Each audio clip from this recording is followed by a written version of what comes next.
Hi hello ಎಲ್ಲರಿಗೂ ನಮಸ್ಕಾರ. ಕಾಮನಬಿಲ್ಲು ಕಥಾಗುಚ್ಛ YouTube ಚಾನಲ್ಗೆ ಸ್ವಾಗತ. ಇನ್ನು ಯಾರೆಲ್ಲ ಈ ಚಾನಲ್ಗೆ ಸಬ್ಸ್ಕ್ರೈಬ್ ಮಾಡದೆ ಕತೆ ಕೇಳ್ತಾ ಇದ್ದೀರೋ ಪ್ಲೀಸ್ ಸಬ್ಸ್ಕ್ರೈಬ್ ಮಾಡಿ ಕತೆ ಕೇಳಿ.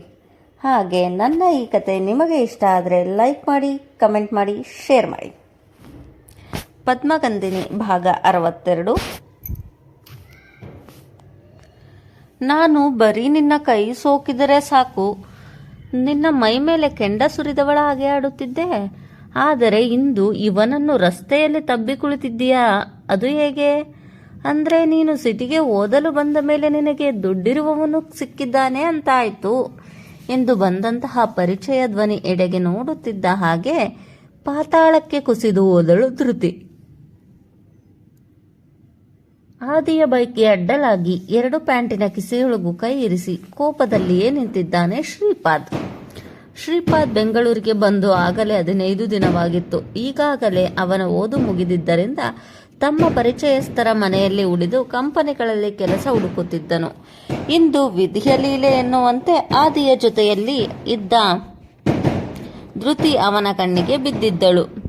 ಅಪರಿಚಿತ ಜಾಗದಲ್ಲಿ ಪರಿಚಿತ ವ್ಯಕ್ತಿಯನ್ನು ನೋಡಿದಾಗ ಕೆಲವೊಮ್ಮೆ ಖುಷಿಯಾಗುತ್ತದೆ. ಆದರೆ ಧೃತಿಗೆ ಖುಷಿಯ ಬದಲು ಆಶ್ಚರ್ಯವಾಗಿತ್ತು. ಅಲ್ಲಿ ಅವನನ್ನು ನೋಡಿ ಆದಿಗೆ ಅವನು ಯಾರು ಎಂದು ತಿಳಿಯದೆ ಕೋಪದಲ್ಲಿ ಅವನನ್ನು ನೋಡುತ್ತಾ ಉಳಿದರೆ ಧೃತಿ ಶ್ರೀ ಎಂದು ಉಸಿರಿದಳು. ಅವಳ ಬಾಯಿಯಿಂದ ಬಂದ ಶ್ರೀ ಎಂಬ ಪದ ಆದಿಯ ಕಿವಿ ತಲುಪಿತು. ಶ್ರೀ, ನೀನು ಇಲ್ಲಿ ಎಂದು ಹೇಳುತ್ತಲೇ ಬೈಕಿನಿಂದ ಇಳಿದು ನಿಂತಳು. ಯಾಕೆ, ಬರಬಾರದಿತ್ತಾ? ನಿನ್ನ ಬಣ್ಣ ಬದಲಾಯಿತು ಎಂದು ಭಯ ಆಗುತ್ತಿದೆಯಾ? ಊರಿನಲ್ಲಿ ನಿನ್ನ ಜನ್ಮ ರಹಸ್ಯ ತಿಳಿದವರು ಯಾರೂ ನಿನ್ನನ್ನು ಮದುವೆ ಆಗುವುದಿಲ್ಲ ಎಂದು ಈ ಬೆಂಗಳೂರಿಗೆ ಬಂದು ನೀನೇ ಹುಡುಗನನ್ನು ಹುಡುಕಿಕೊಂಡಿರುವ ಹಾಗಿದೆ.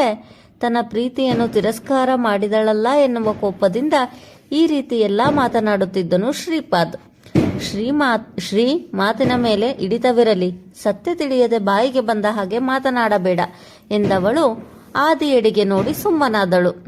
ಆದಿ ಅಲ್ಲಿ ಇರಲಿಲ್ಲ ಎಂದಿದ್ದರೆ ಇಷ್ಟೊತ್ತಿಗೆ ಹಾಗೆ ಕಪಾಳಕ್ಕೆ ಒಂದು ಬಾರಿಸಿ ಎದರದೆ ಜೋರು ಜೋರು ಮಾತನಾಡುತ್ತಿದ್ದಳೇನು.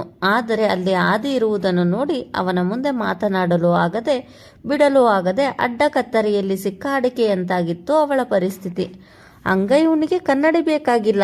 ನೀನು ಏನು ಹೇಳದಿದ್ದರೂ ನೀನು ಬೈಕಿನಲ್ಲಿ ಇವನನ್ನು ತಬ್ಬಿ ಹಿಡಿದು ಕುಳಿತಿರುವುದನ್ನು ನೋಡಿದರೆ ಸತ್ಯ ಏನು ಎಂದು ತಿಳಿಯುತ್ತದೆ.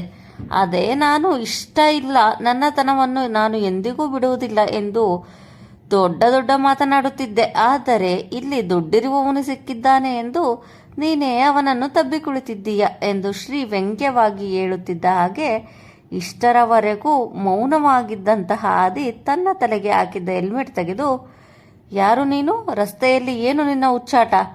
ಆದಷ್ಟು ತನ್ನ ಕೋಪ ನಿಗ್ರಹಿಸುತ್ತಿದ್ದನು. ಏಯ್, ನಾನು ನಿನ್ನ ಜೊತೆ ಮಾತನಾಡುತ್ತಿಲ್ಲ, ನಾನು ಮಾತನಾಡುತ್ತಿರುವುದು ಇವಳ ಜೊತೆ. ಮಧ್ಯದಲ್ಲಿ ನಿಂದೇನೋ, ಬಾಯಿ ಮುಚ್ಚಿ ನಿಂತ್ಕೋ ಎಂದು ತಾನು ಯಾರ ಬಳಿ ಮಾತನಾಡುತ್ತಿದ್ದೇನೆ ಎನ್ನುವ ಸಣ್ಣ ಅಂದಾಜು ಕೂಡ ಅವನಿಗೆ ಇರಲಿಲ್ಲ. ಶ್ರೀ ಆದಿಯ ಜೊತೆ ಆಡಿದ ಮಾತು ಕೇಳಿ ಕೋಪಗೊಂಡವಳು ಶ್ರೀ ಎಂದು ಜೋರಾಗಿ ಕೂಗಿ, ಯಾರ ಎದುರು ನಿಂತು ಏನು ಮಾತನಾಡುತ್ತಿದ್ದೀಯಾ ಎನ್ನುವ ಜ್ಞಾನ ಇದೆಯಾ ನಿನಗೆ? ಓ, ನಾನು ಇವನ ಜೊತೆ ಏನಾದರೂ ಮಾತನಾಡಿದರೆ ಕೋಪ ಬರುತ್ತದೆ ನಿನಗೆ? ಇವನೇನು ನಿನ್ನನ್ನು ಕಟ್ಟಿಕೊಂಡವನ ಅಥವಾ ಎಂದು ರಾಗ ಎಳೆದವನು ಅವಳನ್ನೇ ದಿಟ್ಟಿಸಿ ನೋಡಿ ಅವಳ ಕೊರಳಲ್ಲಿ ಮಾಂಗಲ್ಯ ಇಲ್ಲದಿರುವುದನ್ನು ನೋಡಿ, ನಿನ್ನನ್ನು ಕಟ್ಟಿಕೊಂಡಿದ್ದರೆ ನಿನ್ನ ಕೊರಳಲ್ಲಿ ಮಾಂಗಲ್ಯ ಇರಬೇಕಿತ್ತು, ಮೋಸ್ಟ್ಲಿ ಇವನು ಇಟ್ಟುಕೊಂಡವನೇ ಇರಬೇಕು ಎನ್ನುತ್ತಿದ್ದ ಹಾಗೆ ಒಡನೆಯೇ ಬೈಕ್ನಿಂದ ಇಳಿದ ಆದಿ ಶ್ರೀಪಾದ್ನ 2 ಕೈಗಳನ್ನು ಹಿಂದಕ್ಕೆ ತಿರುಚಿದನು. ಆದಿ ತನ್ನ ಕೈಗಳನ್ನು ತಿರುಚುತ್ತಿದ್ದ ಹಾಗೆ ಅಮ್ಮ ಎಂದು ಕೂಗಿಕೊಂಡನು. ಅವನ ಕೂಗನ್ನು ನೋಡಿದ ಆದಿ, ನಿನ್ನ ಬಾಯಿಯಿಂದ ಅಮ್ಮ ಎನ್ನುವ ಈ ಕೂಗು ಒಂದೇ ಇರಬೇಕು. ಬೇರೆ ಏನಾದರೂ ಮಾತು ಹೊರಬಂದರೆ ನಾನು ಕೊಡುವ ಶಿಕ್ಷೆ ಇದಕ್ಕಿಂತ ಘೋರವಾಗಿರುತ್ತದೆ. ಎಷ್ಟೇ ಆದರೂ ಅಪರಾಧಿಗಳನ್ನು ಕಣ್ಣಿನಲ್ಲಿ ನಿರ್ಧರಿಸಿ ಎಡೆಮುರಿ ಕಟ್ಟುವವನು ಅವನು. ಅಂಥವನು ಶ್ರೀಪಾದ್ ಆಡಿದ ಮಾತು ಕೇಳಿ ಸುಮ್ಮನಿರುತ್ತಾನೆಯೇ?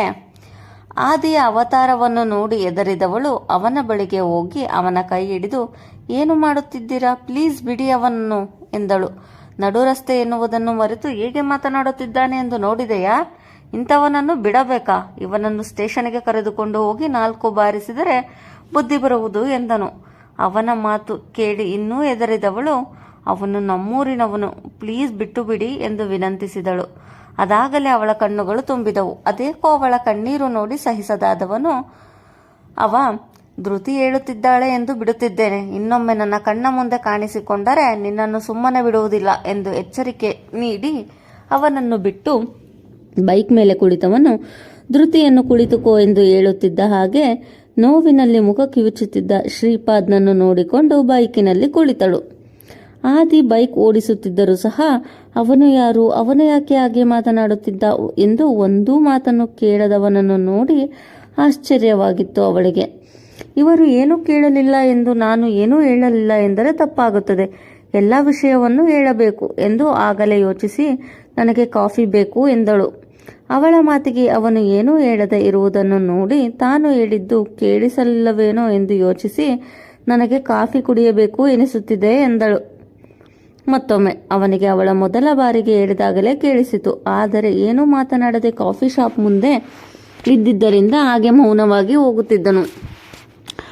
ಕೇಳಿಸಿತು, ಮುಂದೆ ಇದೆ, ಅಲ್ಲಿ ನಿಲ್ಲಿಸುತ್ತೇನೆ ಬಾ ಎಂದು ಹೇಳಿ ಬೈಕ್ ಚಾಲು ಮಾಡಿದವನು ಮುಂದೆ ಸಿಕ್ಕಂತಹ ಒಂದು ಸಣ್ಣ ಕಾಫಿ ಶಾಪ್ ಮುಂದೆ ಬೈಕ್ ನಿಲ್ಲಿಸಿದನು. ಆದಿ ಒಳ ಬರುತ್ತಲೇ 2 ಕಾಫಿ ಏಡಿ ಟೇಬಲ್ ಮೇಲೆ ಕುಳಿತರೆ ಧೃತಿ ಮೌನವಾಗಿಯೇ ಅವನ ಎದುರಿಗೆ ಕುಳಿತಳು. ಈಗ ಅವಳಿಗೆ ಶ್ರೀಪಾದ್ ಮಾಡಿದ ಅವಾಂತರದಿಂದ ನೇರವಾಗಿ ಅವನನ್ನು ನೋಡಲು ಸಹ ಮುಜುಗರವಾದಂತಾಗಿತ್ತಿತ್ತು. ಆದರೂ ಸಹ ಹೇಳಬೇಕು ಎಂದಿರುವ ಮಾತುಗಳನ್ನು ಹೇಳದೆ ಅವಳ ಮನಸ್ಸಿಗೆ ಸಮಾಧಾನವಿಲ್ಲ. ಅವಳು ಬೆಂಗಳೂರಿಗೆ ಬಂದಂತಹ ಇಷ್ಟು ದಿನದಲ್ಲಿ ಯಾರ ಬಳಿಯಲ್ಲೂ ಹೇಳದಂತಹ ಮಾತುಗಳನ್ನು ಆದಿಗೆ ಹೇಳಬೇಕು ಎಂದು ಆಗಲೇ ನಿರ್ಧರಿಸಿದ್ದರಿಂದ ಅವಳೇ ಮಾತಿಗೆ ಮುನ್ನುಡಿ ಬರೆದಿದ್ದಳು. ಅವನು ಯಾರು, ಯಾಕೆ ಹಾಗೆ ಮಾತನಾಡುತ್ತಿದ್ದ ಎಂದು ನೀವು ಕೇಳುವುದಿಲ್ಲವಾ ಎಂದು ಬಂದಂತಹ ಮಾತಿಗೆ ಬೇರೆಯವರ ವೈಯಕ್ತಿಕ ವಿಷಯಗಳನ್ನು ಕೇಳುವುದು ಸರಿಯಲ್ಲ. ಹಾಗೆ ಹೇಳಲೇಬೇಕು ಎಂದರೆ ಅವರೇ ಮುಂದಿರುವ ವ್ಯಕ್ತಿಯ ಮೇಲೆ ಅವರಿಗೆ ನಂಬಿಕೆ ಇದ್ದರೆ ಅವರೇ ಹೇಳುತ್ತಾರೆ. ಈಗಲೂ ಕೂಡ ಗಂಭೀರವಾದ ಧ್ವನಿಯೇ ಅವನದು. ಅವನ ಮಾತು ಒಗಟಿನಂತಾಗಿತ್ತು ಧೃತಿಗೆ. ಇವರು ಏನು ಹೇಳುತ್ತಿದ್ದಾರೆ, ನನಗೆ ಇವರ ಮೇಲೆ ನಂಬಿಕೆ ಇಲ್ಲವಾ ಎಂದು ಯೋಚಿಸಿದವಳು, ನಿಮ್ಮ ಮೇಲೆ ನಂಬಿಕೆ ಇರುವುದಕ್ಕೆ ನಾನು ನಿಮ್ಮ ಮನೆಯಲ್ಲಿ ಇರುವುದು. ಅವನ ಹೆಸರು ಶ್ರೀಪಾದ್, ಎಲ್ಲರೂ ಶ್ರೀ ಎಂದು ಕರೆಯುತ್ತಾರೆ, ನಮ್ಮ ಊರಿನವನು ಎಂದು ಹೇಳಿದವಳು, ಅವನು ಕಾಡಿಬೇಡಿ ತನ್ನನ್ನು ಪ್ರೀತಿ ಮಾಡುವ ಹಾಗೆ ಮಾಡಿದ್ದು, ಅವನ ತಂದೆ ತಾಯಿ ಇವಳನ್ನು ರಿಜೆಕ್ಟ್ ಮಾಡಿದ್ದು, ಹಾಗೆ ಇವಳೇ ಅವನಿಗೆ ಸವಾಲಾಕಿ ಅವನಿಂದ ದೂರವಾಗಿದ್ದು, ಅವರ ತಂದೆ ತಾಯಿ ಅವಳನ್ನು ರಿಜೆಕ್ಟ್ ಮಾಡಲು ಕಾರಣ, ಇವಳನ್ನು ಬಿಟ್ಟು ಹೋದ ಇವಳ ತಾಯಿಯ ಬಗ್ಗೆ ಎಲ್ಲವನ್ನು ಎಳೆ ಎಳೆಯಾಗಿ ಬಿಡಿಸಿ ಹೇಳಿದಳು. ಆರ್ಡರ್ ಮಾಡಿದ ಕಾಫಿ ಟೇಬಲ್ ಮೇಲೆ ಇದ್ದರೂ ಅದರ ಪರಿವೇ ಇಲ್ಲದೆ ಧೃತಿ ಹೇಳಿದ ಅಷ್ಟೂ ಮಾತುಗಳನ್ನು ಕೇಳುತ್ತಾ ಉಳಿದನು ಆದಿ. ಯಾವಾಗಲೂ ಪಟಪಟ ಎಂದು ಮಾತನಾಡುತ್ತಾ ತನ್ನ ಜೊತೆ ಇರುವವರನ್ನು ಕಾಳಜಿ ಮಾಡುವ ಈ ಹುಡುಗಿಯ ಮನದಲ್ಲಿ ಇಷ್ಟೊಂದು ನೋವು ಅಡಗಿದೆಯೇ ಎಂದು ನೆನೆದವನ ಮನ ನೊಂದಿತು. ಅವನನ್ನು ಹೆಚ್ಚು ಯೋಚನೆಗೆ ಈಡು ಮಾಡಿದ ವಿಷಯ ಎಂದರೆ ಅವಳ ತಾಯಿಯ ವಿಷಯ. ಅವಳು ತಾಯಿಯ ಬಗ್ಗೆ ಹೇಳುವಾಗ ಅವಳ ಮಾತಿನಲ್ಲಿ ಇದ್ದಂತಹ ಅವರ ಮೇಲಿನ ದ್ವೇಷವನ್ನು ಗುರುತಿಸಿದವನು ಹೆತ್ತ ತಾಯಿಯನ್ನು ಈಗೂ ದ್ವೇಷಿಸುತ್ತಾರಾ ಎಂದು ಯೋಚಿಸತೊಡಗಿದನು. ಧೃತಿ, ಒಂದು ಪ್ರಶ್ನೆ ಕೇಳ್ತೀನಿ, ಉತ್ತರ ಕೊಡ್ತೀಯಾ ಎಂದನು. ಕೇಳಿ, ಅದೇನು? ನಿನ್ನ ತಾಯಿ ಮುಂದೊಂದು ದಿನ ನಿನ್ನ ಕಣ್ಣ ಮುಂದೆ ಬಂದರೆ ಆಗಲೂ ಅವರ ಮೇಲಿನ ನಿನ್ನ ಈ ದ್ವೇಷ ಹೀಗೆ ಇರುತ್ತದಾ? ಯಾಕೆ ಈ ಮಾತನ್ನು ಹೇಳುತ್ತಿದ್ದೇನೆ ಎಂದರೆ ಎತ್ತವರನ್ನು ನಿನ್ನ ಹಾಗೆ ದ್ವೇಷ ಮಾಡುವವರನ್ನು ನಾನು ನೋಡಿಲ್ಲ, ಅದಕ್ಕೆ ಕೇಳುತ್ತಿದ್ದೇನೆ ಎಂದನು. ನನ್ನ ದೇಹದಲ್ಲಿ ಕೊನೆ ಉಸಿರಿರುವವರೆಗೂ ಅವರ ಮೇಲಿನ ದ್ವೇಷ ಹಾಗೆಯೇ ಇರುತ್ತದೆ. ನನಗೆ ಬುದ್ಧಿ ಬಂದಾಗಿನಿಂದಲೂ ಎಲ್ಲರೂ ನನ್ನನ್ನು ಇಷ್ಟು ನಿಂದನೆ ಮಾಡಿದ್ದಾರೆ, ಎಷ್ಟು ಕೀಳಾಗಿ ನೋಡಿದ್ದಾರೆ, ಏನೇನು ಮಾತನಾಡಿದ್ದಾರೆ. ಎಲ್ಲದಕ್ಕೂ ಕಾರಣ ಅವರೇ. ಸಮಾಜದ ಜನರ ಕೆಟ್ಟ ಮಾತು, ತಿರಸ್ಕಾರ ಎಲ್ಲವೂ ಅವರಿಂದಲೇ. ಅವರಿಂದ ನಾನು ಅನುಭವಿಸಿರುವ ನೋವನ್ನು ಅಷ್ಟು ಸುಲಭವಾಗಿ ನಾನು ಮರೆಯುವುದಿಲ್ಲ. ನನ್ನ ನೋವಿಗೆ ಮೂಲ ಕಾರಣ ಅವರು. ಅವರನ್ನು ನಾನು ಎಂದಿಗೂ ಕ್ಷಮಿಸುವುದಿಲ್ಲ ಎಂದಳು.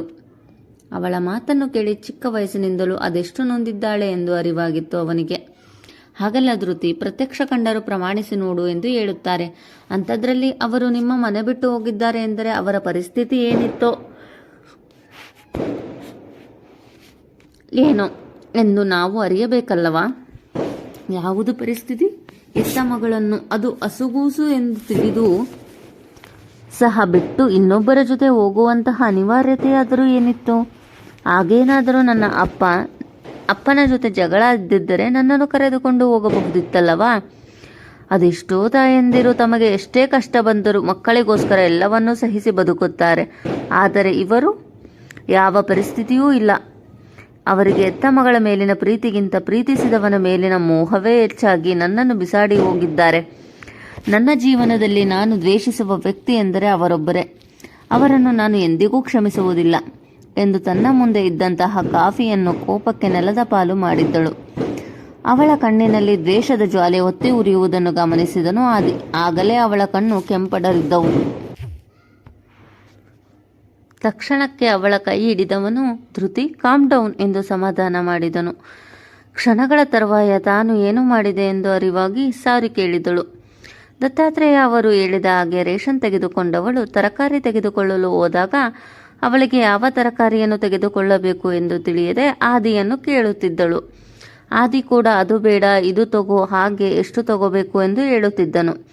ಅವರಿಬ್ಬರನ್ನು ನೋಡಿದ ತರಕಾರಿ ಮಾರುತ್ತಿದ್ದ ಹೆಂಗಸು, ಯಾಕಮ್ಮ, ನಿನಗೆ ಅಡುಗೆ ಮಾಡಲು ಬರುವುದಿಲ್ಲವಾ? ಎಲ್ಲವನ್ನೂ ನಿನ್ನ ಗಂಡನನ್ನೇ ಕೇಳಿಕೊಳ್ಳುತ್ತಿದ್ದೀಯಲ್ಲ. ಏನೇ ಹೇಳು, ಚಿನ್ನದಂತ ಗಂಡ ಸಿಕ್ಕಿದ್ದಾನೆ ನಿನಗೆ. ಯಾವಾಗಲೂ ಹೀಗೆ ಅನ್ಯೋನ್ಯವಾಗಿರಿ ಎಂದಿದ್ದರು. ಆ ಹೆಂಗಸಿನ ಮಾತು ಕೇಳಿ ಆದಿಯನ್ನು ನೋಡಿದರೆ ಅವನು ಕೂಡ ಇವಳನ್ನೇ ನೋಡುತ್ತಿದ್ದನು. ಆ ಹೆಂಗಸಿನ ಮಾತನ್ನು ಕೇಳಿ ಅವಳು ನನ್ನ ಹೆಂಡತಿಯಲ್ಲ ಎಂದು ಅವನೂ ಹೇಳಲಿಲ್ಲ. ಅವರು ನನ್ನ ಗಂಡ ಅಲ್ಲ, ನನಗಿನ್ನೂ ಮದುವೆಯೇ ಆಗಿಲ್ಲ ಎಂದು ಧೃತಿ ಕೂಡ ಹೇಳಲಿಲ್ಲ. ತೆಗೆದುಕೊಂಡಿದ್ದ ತರಕಾರಿಗೆ ಆದಿ ಕೊಟ್ಟಂತಹ ಹಣ ನೀಡಿ ಅಲ್ಲಿಂದ ಇಬ್ಬರೂ ವಾಪಸ್ಸಾಗಿದ್ದರು. ಮನೆಗೆ ಬರುವವರೆಗೂ ಒಬ್ಬರು ಬಾಯಿ ಬಿಡಲಿಲ್ಲ. ಧನ್ಯವಾದಗಳು. ಮುಂದುವರಿಯುವುದು.